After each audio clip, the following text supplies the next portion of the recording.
biology is an exclusive study because there's biology in everything that we see around us.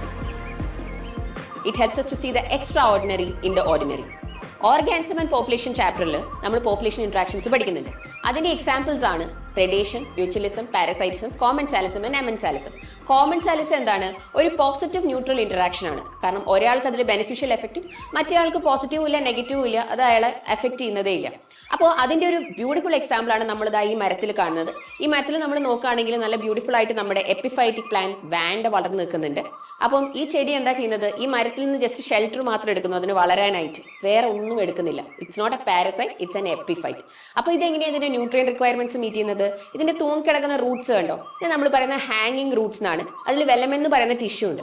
ആ tissue വഴി അവർ ചുറ്റുമുള്ള എയറിൽ നിന്ന് വാട്ടറും മോയ്സ്ചറും എയറും ഒക്കെ അബ്സോർബ് ചെയ്ത് അങ്ങനെയാണ് അവർ സർവൈവ് ചെയ്യുക. So it's an example of commensalism. See, നമ്മുടെ ചുറ്റും ഒബ്സർവ് ചെയ്താൽ തന്നെ നമുക്ക് എന്തൊക്കെ ഇങ്ങനെ കാണാൻ പറ്റും. Keep observing. Good luck.